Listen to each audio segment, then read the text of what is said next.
If you have a larger amount of weight to lose, meaning 50, 100, 150 pounds, I want to talk about realistic expectations. I am a big believer that one of the keys to happiness in life is expectation management. And in a menopausal body, those expectations of what weight loss looks and feels like are very different than what it looked and felt like in our 20s, 30s, early 40s. So today we're talking about what weight loss looks like when you have 50, 100, 150 pounds to lose. Check it out. If you've been listening to the podcast for a while, you hear that I talk endlessly about this thing called the weight loss cycle.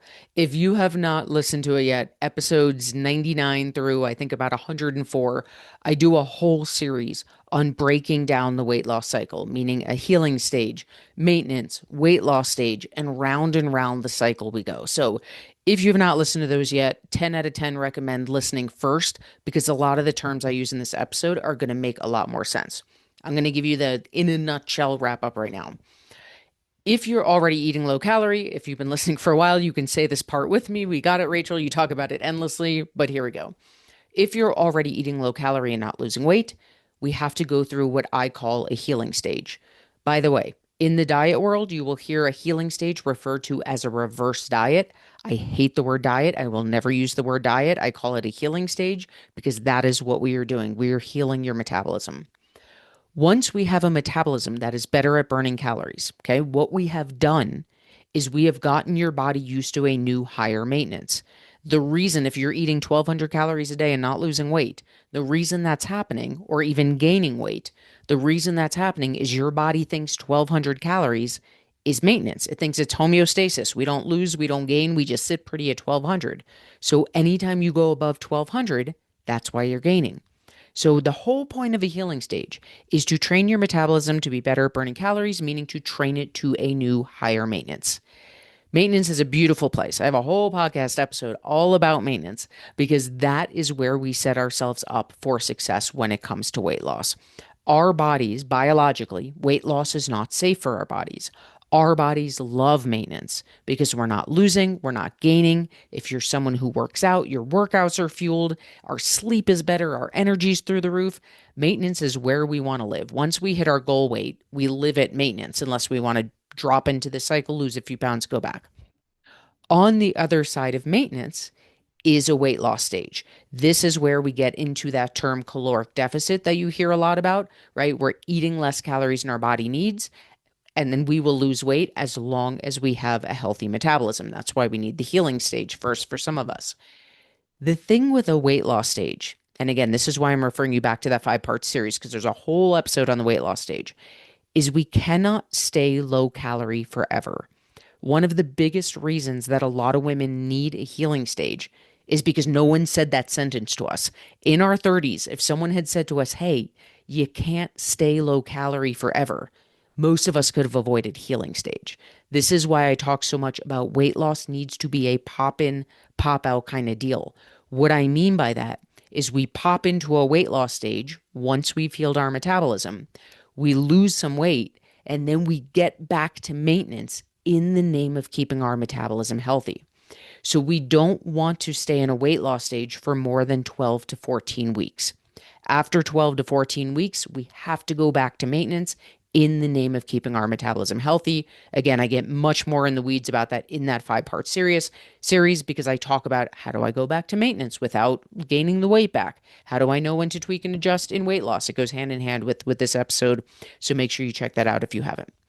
For the purposes of today's conversation, if you are someone, let me back up before I say this. You know, the million dollar question, when people come to us, they do their free strategy session, the million dollar question is, how much weight am I going to lose and how long is it going to take? And if you've hung out, you know I am not a sugarcoat person. I will always tell you how it is, even if it's not the answer you want to hear.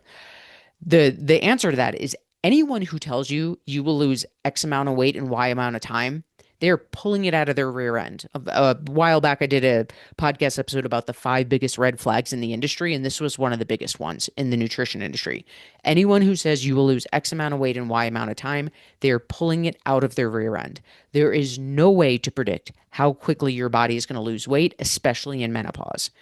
I always refer to, those cheesy self-help posters, right? There's the glacier, and it's like what people see, and above the water is the success, and below the water is the hard work and dedication. You can't measure that. This is weight loss, right? The weight loss is the tip of the iceberg above water. What we can't measure, and maybe one day scientifically we'll be able to, that'll be wonderful, but we can't measure how many years of the yo yo dieting we've done, of cutting carbs, of keto, of ups and downs, and overeating and undereating. All that stuff impacts how your body's going to respond, right? If you're someone that never really dieted before menopause and this is a newer thing, your body's going to probably get back on track faster. If you're someone who's put your metabolism through the ringer, not your fault, nobody taught us this stuff. But if it's been 20 years of under eating, buckle in because it's going to take a while. Can we fix it? Absolutely. And it's going to take a while. So I say all that because nobody can give you a blanket answer. I won't even guess. This is the spiel I give everyone when they ask me how long is it going to take. And with that, if you are someone who has, let's call it 5 pounds to lose, there is a chance that you're going to lose it in your first go around on this weight loss cycle. You go through healing, you stay at maintenance, you get into a weight loss stage. There is a chance, I would not promise you that, but there is a good chance that you could lose all the weight that you're looking to lose if you set yourself up for success, meaning you went through a healing stage correctly, especially maintenance. You really buckled in and did your due diligence in maintenance and then got into weight loss. Real quickly, before we keep going in this episode, we are talking a lot about metabolisms in menopause in today's episode, so I want to offer you a chance to deepen your knowledge. If you haven't yet checked out my free workshop, How to Fire Up Your Metabolism in Menopause and Beyond, it is one of my go-to favorite pieces of content that I have out here in the interwebs. You can use the link in the show notes below or go to mindstrongfitness.com and you'll get a cute little pop-up that'll get you straight into the workshop. Now, let's get back to the show. Here's the point of this episode. It took us a while to get here, but here we are. If you have a larger amount of weight to lose, 50 pounds, 100 pounds, 150 pounds, there is no universe in which you could physically lose that weight in one round of weight loss, especially in a menopausal body. Because think about what I just said a few minutes ago. If you stay low calorie too long, your body is going to adapt. So even if I will never put someone at 1,200 calories, 1,200 calories is too low for every human being. But even if you did, if you abused your body and went back to 1,200 calories, if you stayed there too long, it's going to stop working. Now we've just put ourselves back in a position to need a healing stage. And Lord knows there is one thing you never want to do again. Once you've been through a healing stage, you never want to go through it again. This is why I harp so much on we cannot stay low calorie for more than 12 to 14 weeks. Here's why I'm saying that. If you have, let's just call it 75 pounds to lose, okay, and you get into a deficit, so you've been through your healing stage if you needed one, you've been at maintenance, now you're in a weight loss stage. You are not going to lose 75 pounds in 12 to 14 weeks. If you do, something is wrong. You are doing damage to your body. And if we try to stay longer than that, as you just heard me say, your body's going to adapt. It's going to stop working. You're going to mess up your metabolism. You're going to go back to square one and need a healing stage. So when I talk about thinking of weight loss as a pop in, pop out kind of deal, we have to think of it in cycles. So if I have 75 pounds to lose, I'm going to, yes, get into a caloric deficit once my metabolism's ready for it. I'm going to lose as much weight as my body's going to lose that round. I'm going to go back to maintenance, give my body a break from quote unquote dieting. I hate the word dieting, but you know what I mean there. And then once I've had a little break from it, I can go back and do another round. The beautiful part of this is that the more we do it, the more our body trusts us. The more it starts to say, oh, I know what she's doing. It's safe to release the weight because I know on the other side of this weight loss, we're going right back to maintenance. I talk about this once in a while. Sometimes I hesitate because most women don't want to hear this, and it's science. Like for my body, I've been doing this for a decade. I can lose weight very quickly when I choose to because my body trusts me. Right? It has, yes, I work out, but the main reason is because after doing this for 10 years, my body's like, oh, Rachel wants us to drop a few pounds, must be a vacation coming up. We know she's not going to keep us here indefinitely. We know she fuels us properly. So let's do what she's asking and get our butts back to maintenance. So the longer you do it, the more your body's going to respond. Okay. In that 5-part series, I also talk about playing long ball. You can raise your maintenance to be higher and higher, which is so nerdily exciting because each time you go into a weight loss stage, you can keep eating more food. So the bad news is we're not in our 20s anymore. You're not going to get into one weight loss stage and lose all the weight. The good news is the more you do it, the more your body trusts you and the more it's going to respond. You do not have to be on this cycle forever. Okay. I'm not going to go down a rabbit hole because it's a little off topic, but I think it's important. At some point in life, whether it's one cycle, whether it's 4 cycles later, at some point in life, you're going to hit your goal weight. And at that point, you can just live at maintenance. This is where a lot of people switch to intuitive eating. They don't track anymore. As of the time I'm recording this is how I live. I'm not currently tracking my food. I'm just kind of sitting pretty at maintenance. And you have the tools. So again, as of the time I'm recording this, I was in Belize a couple of weeks ago. Leading up to Belize, it was like, you know what? I'm going to be in a bathing suit for a week. I wouldn't mind dropping a couple pounds. So I didn't have to relearn the skill, right? I know how the weight loss cycle works. So I just backtracked. All right, I want to be back in maintenance by the time I go to Belize. That means I would need 12 to 14 weeks in a weight loss stage, and I just reverse the cycle. The whole point of this is not that we have to track our food meticulously every day for the rest of our life. Some of us do. Some of us, like the controller gives us, I'll track forever. For most of us, we just want to eat and not think about this stuff and live our life, but know our body's going to respond. That's the power this gives you.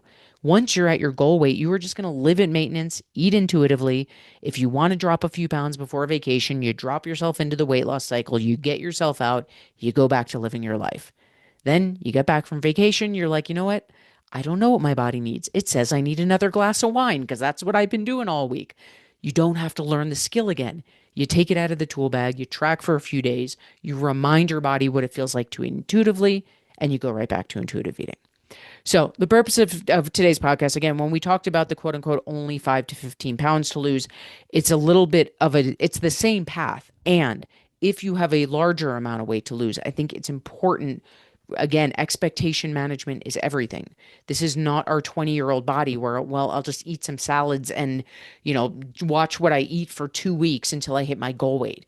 If we stay low calorie too long, meaning over 12 to 14 weeks, we are going to do damage. We are going to hurt our metabolism. It's going to stop working.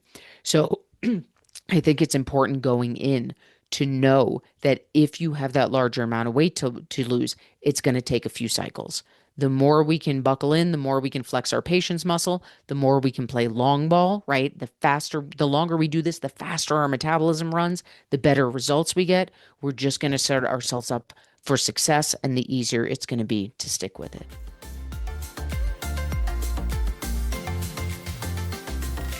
For more information on MindStrong Fitness or to apply for a free one-to-one strategy session with my incredible all-female team, visit www.mindstrongfitness.com.